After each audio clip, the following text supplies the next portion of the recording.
In this video, I want to talk about number fact strategies that we can use for multiplication.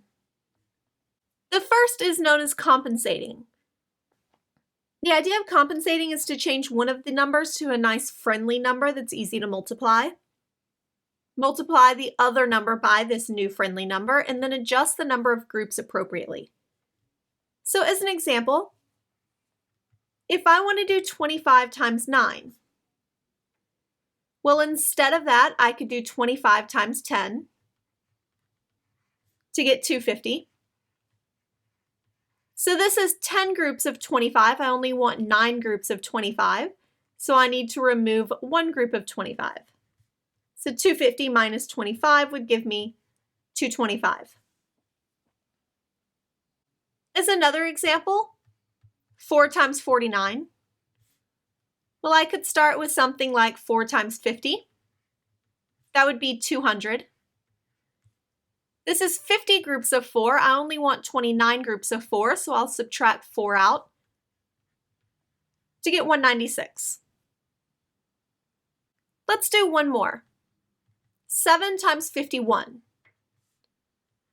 Well, I'm going to go ahead and do 7 times 50 to get 350.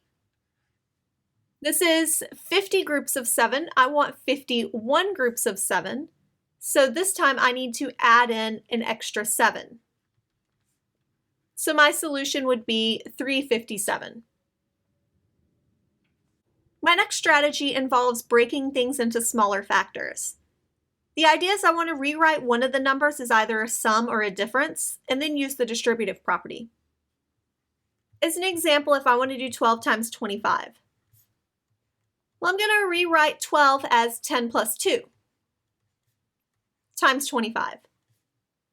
The distributive property then says this is 10 times 25 plus 2 times 25. 10 times 25 is 250, and 2 times 25 is 50, so we get a solution of 300. Let's do another one. 24 times 9. This time I'm going to rewrite 9 as 10 minus 1. So this is 24 times 10 minus 24 times 1. 24 times 10 is 240. 24 times 1 is 24, and 240 minus 24 would be 216. So this uses the distributive property to rewrite my multiplication. My last strategy is doubling and halving. I'm going to divide one of the numbers by 2 and multiply the other number by 2. And I can repeat this process as many times as necessary to have a simple product. So let's consider 12 times 25.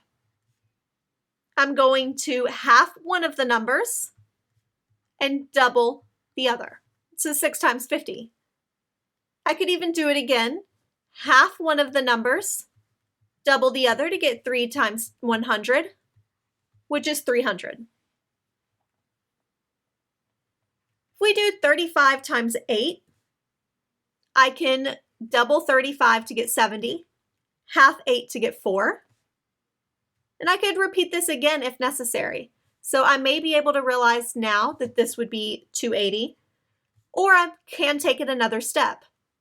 Double 70 to get 140, half 4 to get 2, and once again we see that the solution is 280. Let's do one more.